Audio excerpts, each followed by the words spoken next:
uh, analytics and AI in healthcare and what that means for folks as I get my screen up to snuff here. Taylor, can you see this? Yes. All right, terrific. Let me start off by introducing myself because I remember, well, this all makes sense in a second, but I'm a former one of you. If you're a healthcare security practitioner in safety or emergency preparedness, I am one of you. And what does that mean? So my name is Mark Hartke. I am the Healthcare Business Development Manager for Hanwha Vision. I cover the US and Canada, along with my cohort, which is Chris Lennon. He's on this call as well. Little plug for Chris there. But ultimately, I'm a former one of you. I used to be a director of security, safety, and emergency preparedness for hospitals throughout Chicago. So I've been in that industry for more than 20 years in that role, and now I represent all things healthcare for Hanwha Vision along with Chris Lennon. So that's a little bit about me. In addition, and you guys know this, that if you're in a hospital, right, if you do really good work, what are you rewarded with? Doing additional good work, doing additional work, I should say. So I've been responsible for many ancillary departments as well throughout my career, food and nutrition. I had engineering at one point and a variety of other different departments. But yeah, if you're sitting in the chair that I used to sit in, you know all about that. So with that being said, I'm going to give you a little introduction about who Hanwha is, because Hanwha's name can be very deceiving. We are not a Chinese brand. We are the seventh largest company based in South Korea. You know, that's the good part of Korea. We are a Fortune 500 global company. Last I checked, it was we sat on 249 out of 500 companies, global companies. But we were founded in 1952. And we really, at the, back in those days, we were an aerospace and defense company. But the video surveillance side of the equation really became part of the old legacy Samsung Corporation. So most of you are familiar with the brand Samsung. You probably have a TV in your house that is manufactured by Samsung, or any one of the different types of it could be a stove, it could be a refrigerator, so forth and so on. They're very much in part and in part of the household division of different products. And Hanwha had purchased in back in 2015 the Samsung brand, and it's now Hanwha. So it's not Chinese, which means that we are NDAA compliant, means that you can use our cameras in a hospital environment. Most importantly about our brand, though, and this is something that I really like to just showcase for a minute, is that we are a true manufacturer, which is very much unlike most of our competition. And what does that mean to you? Well, that means that all of our products are made by our people in our factories with machinery and robotics that our company makes. And you'll see some of that today. And it's all powered by Hanwha Solar, which is really Q cells. And we own about 75% of the market share of solar panels in the world. It's a huge company, but wanted you to be aware of a little bit about who we are. So in case you're wondering, who's this Hanwha company? I've never heard of them. Now you have an idea. And I really like to make this a conversation. So if you've got questions, either speak up or raise your hand, and Taylor will keep me on track. And I think she's okay with doing that. Listen, guys, a camera is no longer a camera. A camera is really an edge device that provides business intelligence. So this just gives you a little bit of flavor for what we have. We have so much more than just this. But just to give you kind of an idea, these are all the different lines of cameras that we have, and just a couple of different flavors. One of the things that I like to point out to you is that the multi-sensors and the PTZ line are one of our biggest lines. But for your industry right here in healthcare, this anti-ligature camera that you see under the vertical series, the fourth one over to the right or in the middle, that anti-ligature camera is great for seclusion rooms and behavioral health units and things of that nature, where you're worried about ligature risks for behavioral health or any at-risk patient population that you might have. We will skip all of that, and here's what you're going to learn today. So I want to talk to you a little bit about really how AI and analytics are changing the course of what you do, from a reactive perspective, which is what you probably are doing now, where, an incident occurs, you go back to the video and you try to make some sense out of reviewing the video and trying to figure out the 5 W's, right? Who, what, where, when, and why, and then sometimes how. So you can generate a report. And hopefully, what you're able to do with that information is mitigate future similar incidents from occurring. And I think that that's always the big thing for us. The big challenge for us is that when we've identified that there have been issues, how do we ensure that they do not continue or they don't repeat itself? And I would like to think that we're good at that, but oftentimes we're not, right? Because time gets in the way, things get in the way, and it's really hard to do, right? So we'll talk a little bit about how we can use and leverage AI and analytics in today's environment to do all of those things from a reactive perspective. Business intelligence. You've heard of analytics and AI. It's all of the talk in the world right now for any different industry. It could be video surveillance. It could be Epic, Meditech, Cerner, all of your big EHRs are really leveraging analytics and AI in their own ways to provide more value to clinicians, to security directors, and so forth and so on. Talked about the fact that we're going to discuss mitigation of risk, which is really going to increase your safety and security on your campus. I imagine that all of you want to be able to do that. And quite frankly, this next one, decreased forensic investigation time. This is one that is really critical to me, in my opinion, because let's face it, if you're anything like me and all the hospitals that I've managed over the course of 20 plus years, there's never enough security staff, right? We've always been asked for more. How can we do more with less people? And if you're kind of grinning with those comments, it's because you know that that's right. And it's a big deal in our industry, right? So how do we really give you back time in your day through investigations, a video review, so that way you can do what's really important and keep the boots on the ground, right? Because the value of my people, security officers, investigators, if you have them, dispatchers, it's all about giving those guys and gals time to do what's so important to them. And it's boots on the ground, show of force, getting around to those clinical areas, making people feel safe and secure, because we know that safety and security is intangible. We can't touch it, right? It's a feeling you either have or you don't have. And I think that when you look at your Press Ganey employee engagement surveys that talk about, how safe people feel or how secure people feel in their environment, sometimes we have a lot of work to do in relationship to that, making people feel safe and secure. And you can only do that with people, right? So we'll talk a little bit about that as well today. And then the last bullet is really about quickly finding people of interest, right? And patients that are eloping, your at-risk patient volume, which is really your behavioral health patients that are under the influence of drugs and or alcohol. It's folks that are non-decisional, so they could be autistic, for example. They can't make decisions for their own care. It's usually entrusted to a family or a guardian of some sort, right? How do we find people that are theft suspects? This is always a big deal in Chicagoland hospitals. And why is that? Because we've got very open and inviting environments. Our campuses are meant to be constructed in a fashion that invites people in, right? We don't want to prohibit people from coming. So oftentimes these folks can get in and they can wander the halls, and they might have found a visitor badge on the outside that was stuck to the door frame or a garbage can or what have you.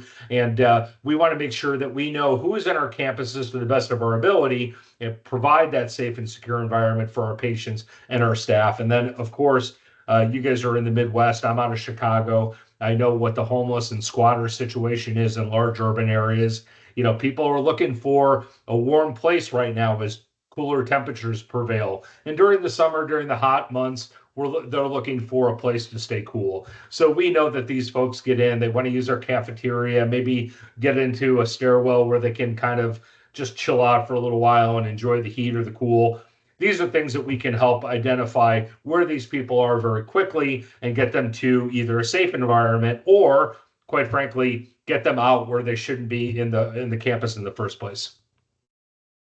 So common pain points. We talked a little bit about this. So we talked about the reactive technologies in terms of investigations. What we didn't talk about is budget challenges. And if you're anything like me, and you can raise your hand if this is the case, we all experience challenges operationally for a budget, capital budgets, and FTEs, having the right number of people to do the job, right? And this is where AI and analytics can help augment that, right? You don't need, maybe you don't need those extra 2 FTEs, because now you can use technology to do the work that security would have done in the first place, and you can depend on AI and analytics.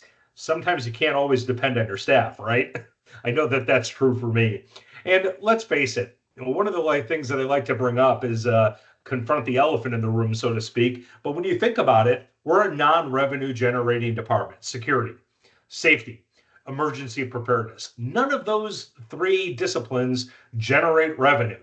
So we typically don't get as much investment, capital, operational, or FTEs as maybe nursing does, or a clinical department, for example. We talked a little bit about patient elopements and homeless and squatters, but then there's also this big elephant in the room about workplace violence and increased regulatory requirements. This is a big deal, right? We're hearing about workplace violence and how do we combat that in our organizations, and we want to talk a little bit about audio related to that, and we want to talk about quickly finding people so that way, in the event that somebody does hit a nurse, strike a clinician, strike anybody for that matter in your organization, how do we find that person quickly so that way we can either secure an arrest or stop and give them a trespass warning, or at least understand who they are, so that way we can take actions in the moments that matter down the road if they come back. We'll talk all about those things today. So early analytics is, I remember back in these days, I was so pumped up when early analytics came out, the line crossing and direction violated, objects left behind. These were really great tools, or at least I thought that they were. And I was really at the cusp of this in the beginning when I was working for a hospital named Mercy Hospital and Medical Center in Chicago. Now, Mercy Hospital and Medical Center no longer exists. It's a company now called Insight Hospital. But I put these things out and I leveraged them, as many cameras as I could think of. And my staff came back to me and said, "Hey, you guys, you're killing me with false alarms. Everything that we're getting is a false alarm." And the reason why it was a false alarm is because early analytics depended on motion. And motion is really a pixel change. And when you look at your monitor, you've got millions of pixels on your monitor, right? So any pixel change that had any relationship to clouds or sun or debris in the parking lot, animals running across the parking lot, flickering lights in your hallways, all of those contributed to a false alarm. So we're a couple weeks deep at Mercy Hospital and Medical Center when I thought that I was the coolest guy in the world in Chicago, putting all these analytics in good use, and it just blew up in my face, and it really just didn't work. And the reason why is because there was just too many false alarms. And I'll give you something to think about. We've all heard from a clinical perspective that they have alarm fatigue. When you think about all the different things that they are looking at, right? Ventilators, heart pumps, you name it, any of the things that are on the head wall behind a patient, all of those produce alarms. And that's where alarm fatigue comes in for clinicians. But I would argue that it's no different for us, because we're also monitoring alarms, panic alarms, duress alarms, you name it, analytical alarms, if that's something that you're choosing to do. I have always had the responsibility of monitoring the fire department system, the fire alarm system, I should say, burglar alarm systems at my outpatient clinics that I was responsible for, 30, 40, 50 of those clinics, right? And all of these things were false alarms. And we're going to tell you today how it's no longer a false alarm and how we can actually do things in real time with object classification. We'll get into that in a minute. So these are the edge analytics that are currently exist within just having the right camera. You don't need to replace your entire video management system, depending on which video management system you're using. Some are certainly more robust than others, and some are just, they're not going to work with this technology. But really, it's about just at the right place. And in the very beginning of this presentation, I even mentioned to you that a camera is no longer a camera, and that is very true. And you'll see how that looks today. But we used to have third-party intrusion detection systems. You no longer have to have a third-party intrusion detection system. You just need to have the right camera in the right place, and we'll show you how that looks today in today's environment. I got some really great examples to showcase you. I want to just turn to, and Taylor, you're going to have to tell me, make sure that that they can see this. I'm hoping that they can. Can they see this screen, this YouTube clip? Can see it, yes. Great. I'm going to play this video. It's 20 seconds long, and on the left, it's going to show pixel-based motion detection, and on the right, it's going to do object-based detection. People, faces, vehicles, license plates. Those are the 4 objects that Hanwha identifies. And the reason why we do that is pretty simple. People commit crimes and do nefarious things, but people also drive vehicles in the commission of crimes and doing nefarious things. That being said, I just want you to take a look at what they're recognizing on both sides of the screen. Here we go. On the left, you can see that even the robotics, it's classifying as an object, and you can tell that by the square, the bounding box on it.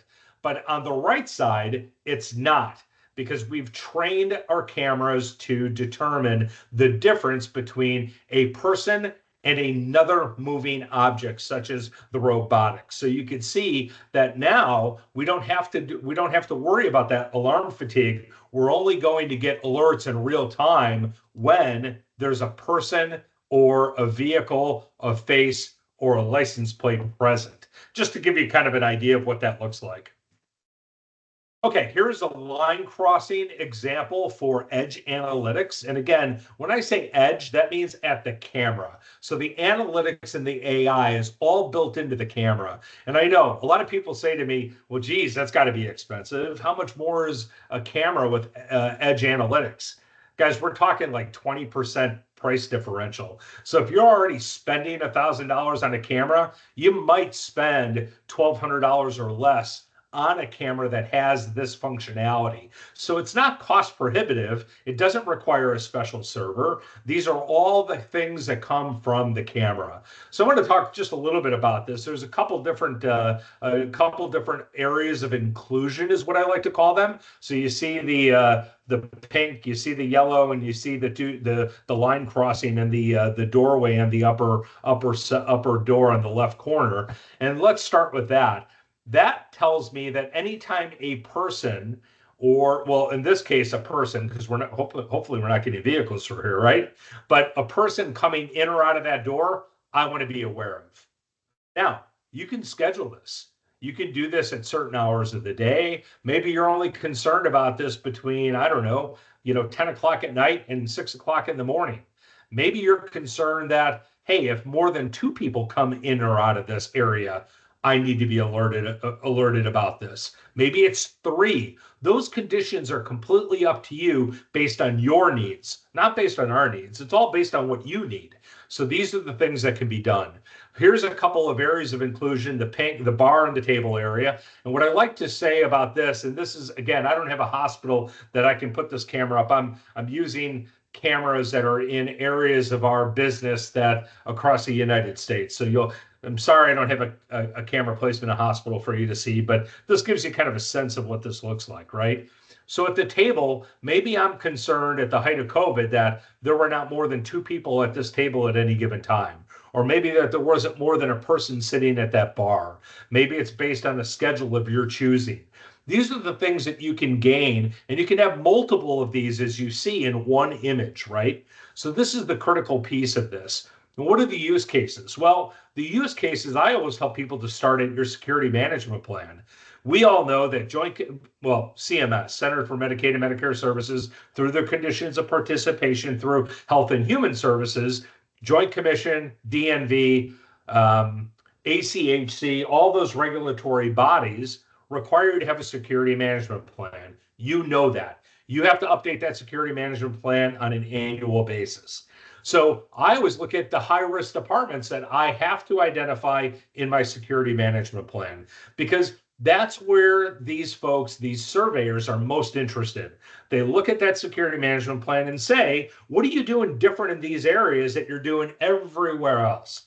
And if you've had a conversation with a surveyor before, similar to that, you know exactly what I'm talking about. But now you can go back and say, hey, we've developed a more robust video management system, and we have the opportunity to be alerted in real time when people or vehicles are in these areas of a concern, so that way we can respond immediately rather than wait for this incident to happen, gets reported to you a week or two later, and then you got to go back and conduct a forensic investigation. That does no good for anybody, right? So getting this information in real time is the value. So these are just a couple of use cases that I've identified from my security management plan that would be important to me. You might have others. These might be the same. You might have additional use cases. This just gives you a flavor for all of that. This would be a great example of maybe a clinic, for example, an outpatient clinic. Maybe you've got some folks that are loitering, and this is really what I want to talk about is loitering here. So how many people are loitering in your business in critical areas that you're concerned about? And when do you want to receive that notification?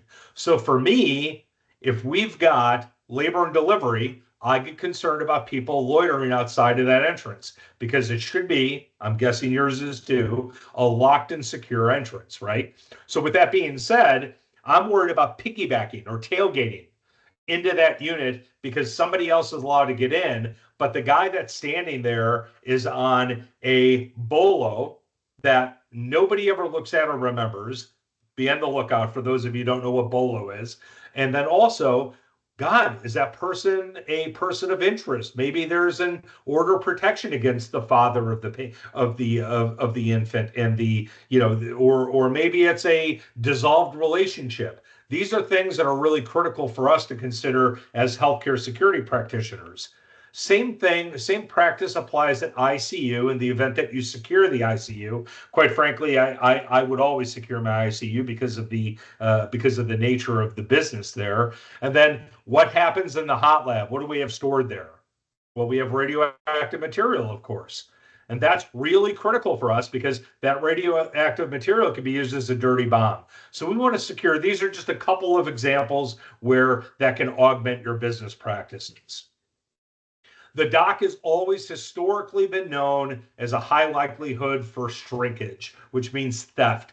People throwing things outside of the dock for people to pick up or coming in, whatever that is, right? So to me, if I can say, this is the dock of my hospital or medical center, I want to be alerted in real time when there's a vehicle that's parked out there at 2 o'clock in the morning. You can get that alert to your security department. Maybe you don't have a dispatch center. Maybe you want to send it to a cell phone.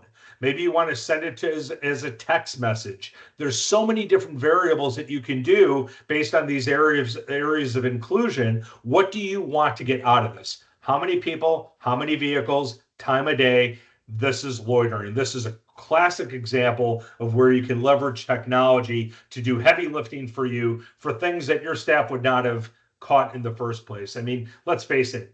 We all walk into the security operations center. There's 30 monitors up there, or maybe Mercy, I only had 6, but I had 6. Who's watching 6 monitors at any given time? Who's capable of doing that? Sure, it looks cool, but it's really not functioning, right? It's not a functional situation. So now having a monitor specifically designated for these alerts, so that way you can take action in times that matter. This is really critical. It would be for me. I'm sure it would be for you. And I would love to talk to you more about this. This is one that's really near and dear to my heart. And the reason why is because I've had 4 suicides on my campus over the course of a 20-year career. Several were on behavioral health units. One was a nosedive off of a parking structure. Unfortunately, it was a physician, in fact, who did that. What we're seeing now is that security directors are putting cameras on the rooftop of parking decks or areas that you can actually jump from. So that way, if people are loitering or if people are going above that threshold, we can send an alert in real time, and we can potentially save a life. And I will tell you that I never really thought of video surveillance equipment as life safety equipment, but I have to tell you, we're getting pretty darn close. If we can start saving lives on behavioral health units and seclusion rooms and things of that nature, this is a critical patient safety initiative, and it's one that I would like you to consider if you've whether you've had a suicide or never had a suicide. It is very important. A slip and fall analytic. I want to just show you what this looks like. This is something that just came out, that we just came out about 6 months ago. And if you've had a P-series camera of ours that you purchased in the past, all you have to do is update that firmware, and this feature now exists within the appropriate VMS. And I want to just show you what that video looks like. And Taylor, I'm going to depend on you one more time just to make sure. Can you see this video? I could. All right. Oh, that little video, yes.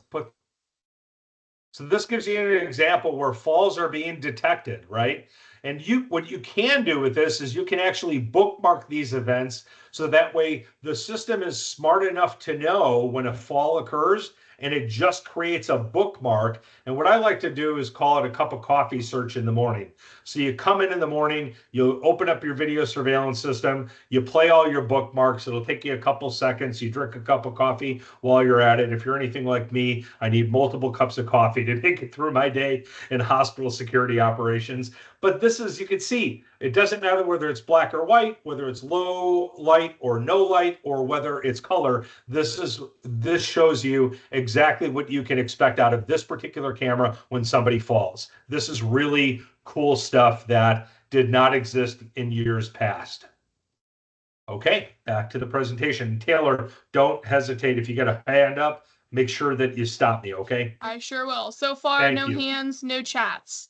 Oh, well, come remember, on, if you have questions, bring them on. We're ready to take them as we go. Awesome. Thank you, Taylor. And then here's what we talk about for AI in forensic investigations. So again, the detected objects, as I mentioned before, person, vehicle or license plates. And these are all the attributes that you can get out of this. And really what this is metadata. And it's metadata that can be searched in your VMS, depending on which VMS you have. We'll get to that kind of at the end.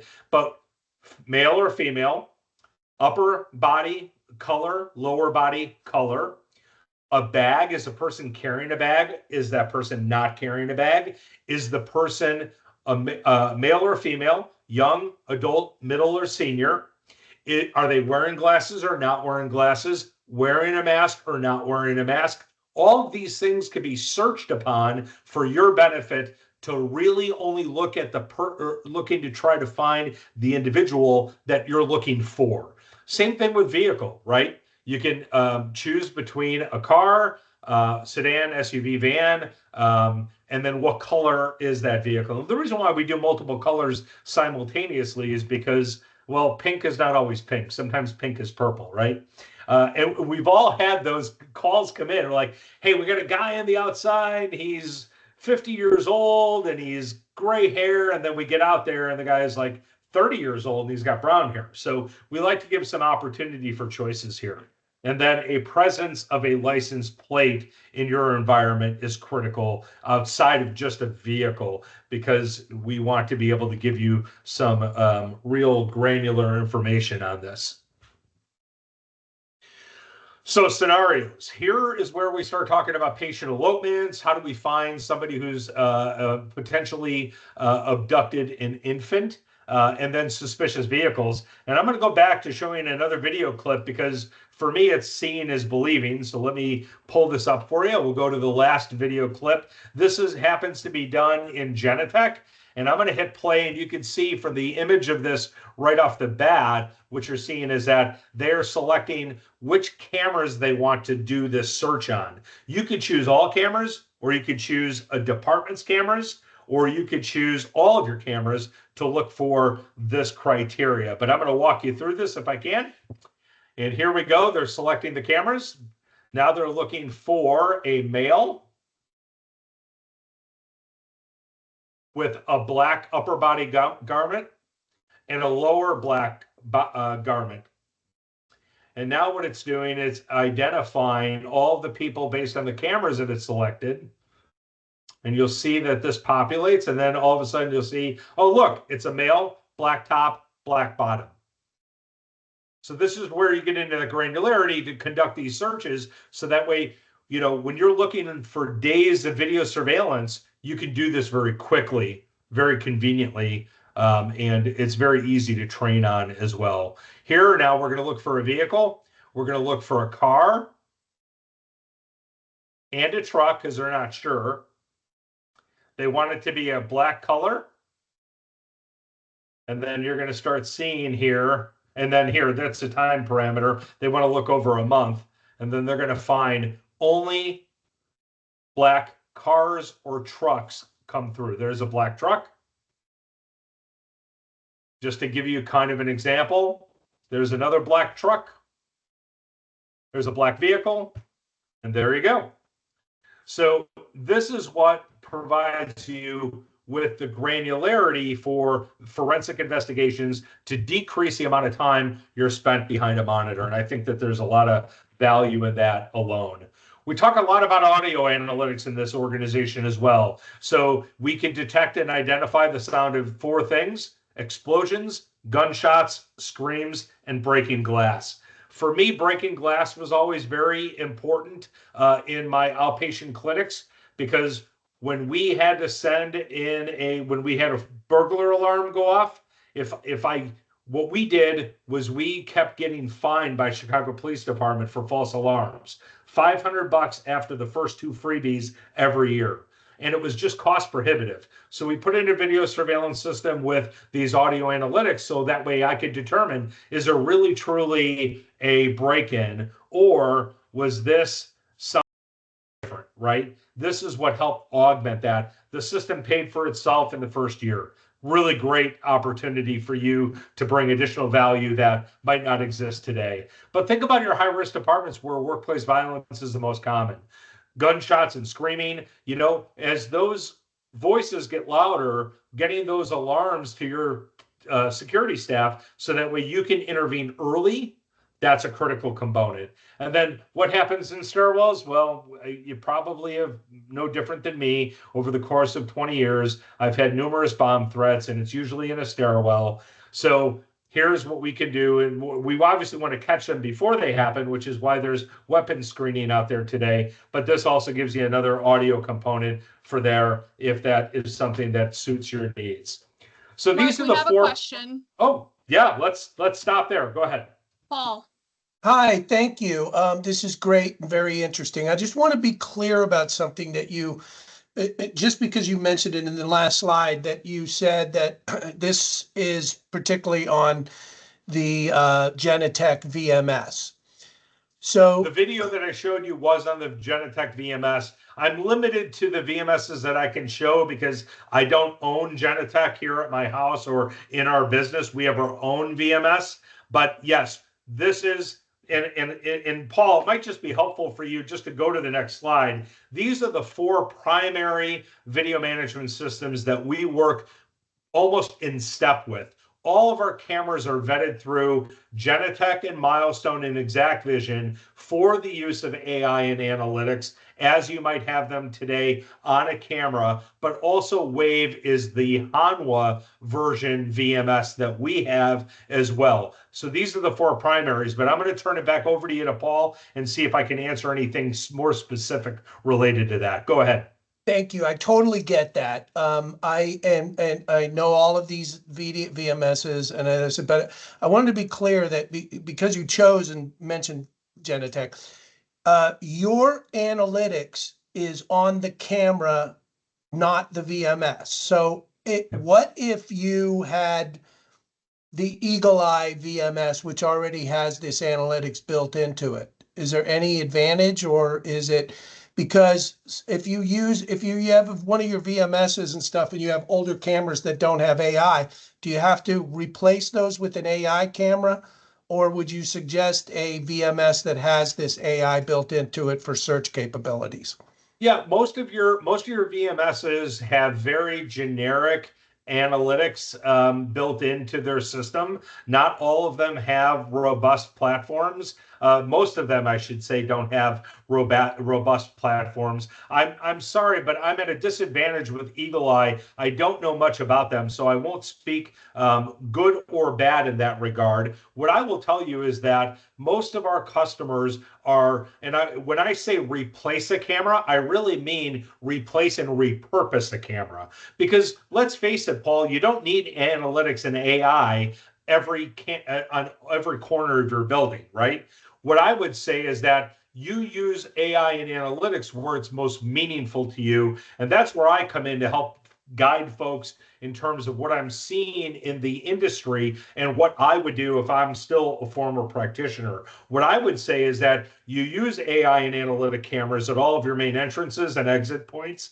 Anywhere there's an exit or an entrance, anywhere where there's patient volume coming around where you're concerned about patient elopements, for example, what I would say is that you're replacing that camera, but you're repurposing it, because that camera is, if it's functional, it's functional. You just use it somewhere else where you don't need analytics and AI, so it doesn't go to waste. Does that make some sense to you, Paul? Absolutely, absolutely.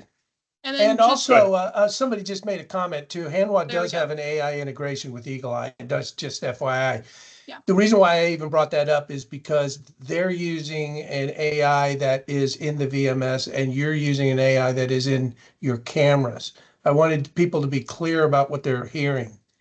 Yeah, correct? Absolutely. And we would have a robust conversation about the VMS that you're using, what those capabilities look like, and where our strengths are to augment that VMS. So to your point, that's what we would do. Perfect. Thank you so much. Yeah, sure thing. Taylor, was there another question related to this? No, I was just going to say the same thing that Paul did, that Chris did drop in the chat, that Hanwha does in fact have AI integrations with Eagle Eye. Thank you, Chris. I appreciate keeping me on the straight and narrow. You got it. Hey, just to add one more thing, we also do have an AI box. So if you are using a non-P-series camera or even a non-Hanwha camera, you can utilize our AI box to add some of those AI functionality to those non-on-edge AI cameras. Really? Interesting. Correct. Okay. I like that. Chris, thank you very much. I appreciate that. All right, I got two final slides here real quick. One of and I'm not going to go through this whole one. There are two things here that are important to me. This image that you see when we talk about artificial intelligence, I love this image because it's really not artificial. It's a business intelligence. It gives you real intelligence at times that matter most in your industry. At the security side of the fence, at that dispatch office, how do we provide value? And that's what this does.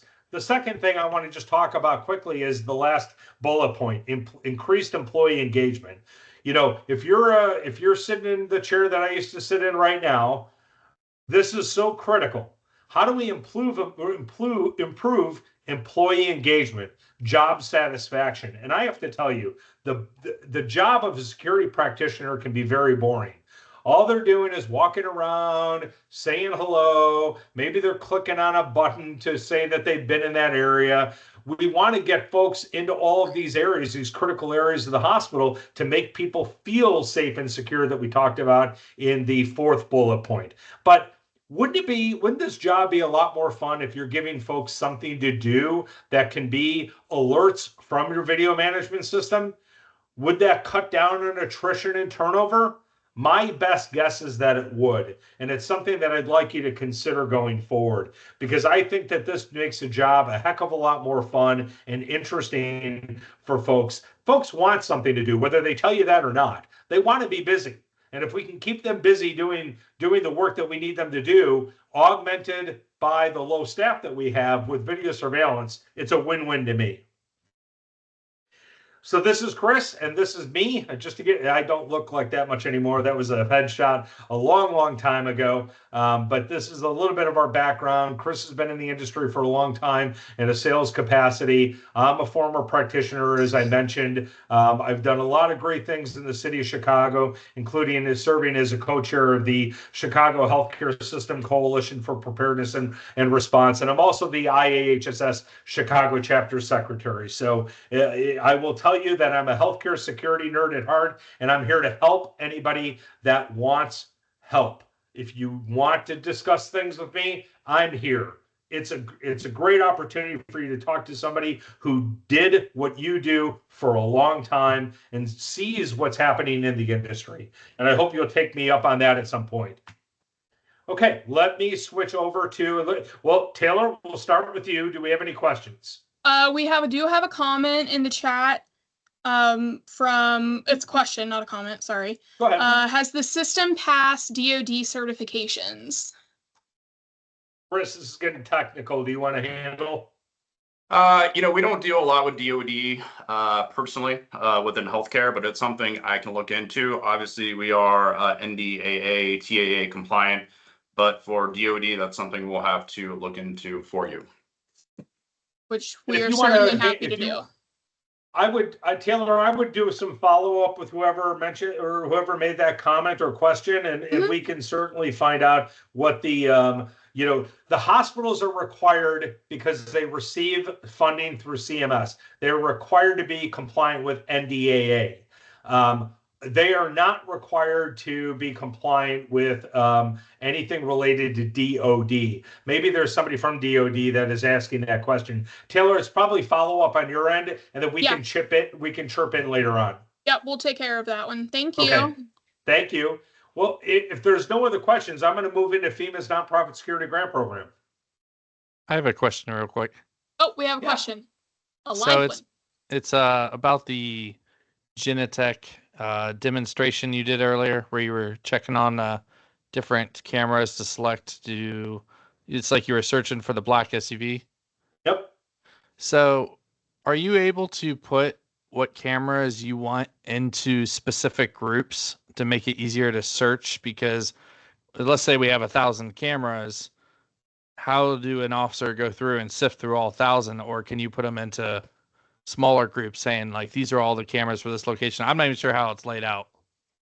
Yeah, I think that's going to be, I'm not an expert at Genetec. I will be just completely honest with you on this. I just know that all of the VMSs that I have ever used in my career, you are able to group those cameras together based on departments, based on exterior versus interior. And I think that the folks at IPS can probably help with that question better than I can. Taylor, can you take that offline? Yes, I'm making notes about everyone that has specific questions, and your IPS account rep will be following up. All right, thank you. I'm so sorry I can't answer that in more comprehensively, but I'm just not a Genetec expert, just to be fair about it. Well, it would be more specific to Milestone, but I was just curious about. Yeah. Well, Milestone and Genetec and ExactVision are the three, outside of our own VMS, are the three third-party VMSs that play the nicest with us, just to be fair. So I can tell you that we can certainly get you some help through IPS with that, okay? Thank you. Okay, in the remaining 14 minutes, I'm going to rifle through, no pun intended, FEMA's Nonprofit Security Grant Program. This is a grant that I have written, authored, and been awarded many times in my career. I love this grant, and there's a lot of money at stake. So I want to talk about that first. Every year, this grant is signed into law somewhere at the end of February, early March, depending on when the president signs it into law. What happens is that you can apply for up to, if you're a nonprofit 501(c), you can apply for up to $150,000 annually. And if you've got a healthcare system, you can apply for up to 3 locations for a total award of $450,000 every year. Just last week, and I just learned about it on Monday. They have released $210 million more for the end of this year that requires a quick turnaround. This allows you, for the first time only, to apply for up to $200,000 this year, total of $600,000 for this year for up to 3 locations. This is a great opportunity for you to apply for a grant, bring this back to your organization, say you've won this grant. You're not always asking them for money. Now you're bringing money to the table. It is a non-matching grant. All this money is yours. You have 36 months to spend this money. Let's walk through a little bit about what this looks like, okay? And then I'm going to leave my contact information for you at the very end. I wish this, there we go. And you feel free to give me a call. We can walk. If you call me, I'm going to give you my grant applications, and I'm going to walk you through this to the best of my ability as much as you would like me to, okay? So this is really about the prevention and protection against terrorist and other extremist attacks. There are 2 different grant cycles here. NSGP is Nonprofit Security Grant Program. That's what this is, okay? And there's 2 different ways to go about this. Oh, you know, I hate, these are FEMA slides, guys, so my apologies on this, but there's 2 different vehicles to go through this, and this does not cover that. So there's a urban side, and then there's a state side. So the government determines what is considered to be urban. Chicago is absolutely urban, but Louisville, Kentucky is not considered urban. It's considered state. So there's an equal amount of funding in both buckets, okay? So if you're a nonprofit organization, any of these that you see here listed are examples of nonprofits on the left-hand side of the screen, and this is what is not. So anything for-profit, any government entities cannot apply for this, any municipalities and public schools, they are not allowed to apply for this particular grant. These are allowable expenses: access control, bollards, barriers, fences, blast resistant, contract security. CCTV is requested 90% of the time, okay? Unallowable expenses. You cannot use this grant for LPR, for facial recognition, for weapons or weapons training, or general operational expenses. Cannot do this. I'll send you this. I'm going to send you out the FEMA document that I took these slides from. I'll give it to Taylor. Taylor will send all of this information out to you so you have it. So what do you have to do? You do not apply directly to your FEMA branch. You apply to FEMA's state administrative agency. So this looks different. So this is an example of Texas, right? So in Texas, they're applying to the Texas Office of the Governor, Homeland Security Grants Division. Ohio is different. Louisville, Kentucky, Louisville is different. Chicago is different. And we can give you the link to figure out who your SAA is. Okay, not a problem at all. But this grant does. This is the person that you would contact if you were in Texas to learn more about how to apply this year, as well as getting on their email distribution list for next year, okay? And we'll give you all that information at the very end. So there's a certain amount of time to do this. Funding is, again, end of February, early March. You have 60 days. This is by law, 60 days from the budget to the notice of funding opportunity. If you work for a nonprofit hospital, go to your department of your foundation or human resources. I guarantee that you have a grant writer, because every hospital that I've ever come encounter with has a grant writer and somebody that is responsible for the management of the grant applications to make sure that they're in compliance with the law. I guarantee you have one. So what you'll have to do is you'll have to have a mission statement, which you already do. Every hospital that I've ever worked for has a mission statement. You have to have a completed vulnerability assessment. A risk assessment is a vulnerability assessment, and vice versa. So you are required annually to do a risk assessment. You already have one done. You can doctor it up a little bit better for this purpose, and I can help you walk through that. If you care for my help, I'm happy to do that. And then there's going to be supporting documentation, like on the right-hand side, a completed investment justification.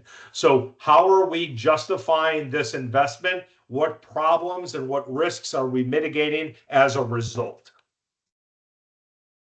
This just gives you an example of the application review and scoring process, but they do not tell you how you rated. They either tell you that you've been granted an award or denied an award annually. I can tell you that I've applied for this about 9 times in my career. I've been awarded it 3 times. But that once you've done the grant the first time, you just need to update the content to make sure that if you're putting statistics in there, that the statistics are relevant for the most recent grant application period. So this is not the first time you're doing this, it takes a little bit of work. But if I can do it, let me just tell you, anybody can do it. I can promise you that. There's a couple of key takeaways that you'll get and you can read on your own. I'm not going to, this is just things that were just really screwed people up last year that they did. That these are the key takeaways of things not to do for next year, okay? Same thing here, some additional ones. Do not exceed the amount that is allowable. You cannot exceed the number that's allowable. And number 12, vulnerability assessments need to be refreshed every 5 years. Well, you do yours on a 12-month basis anyway, an annual basis anyway, so you're good there. This is the email address that you would want to leverage. You would want to email FEMA and say, please put me on your email distribution list. I'm going to make sure that Taylor has the slide deck from FEMA, but I'm also going to make sure that she has the notice of funding for the one that I just referred to for the 200K at the end of this year, up to 600K for three locations. I'm going to make sure that she has this and she can disseminate that to all of you that are practitioners that might want this information. And please feel free, connect with me on LinkedIn, connect with me via my contact. I'm a phone call away, an email away, and I'm happy to provide you with my grant applications that have been successful, my Kaiser Permanente risk assessment that I just absolutely love, and any other support along the way. I typically get about 6 different organizations that ask me for a level of assistance with this on an annual basis. 5 years I've been doing this role, and only one person has come back to me and said, I didn't get the funding.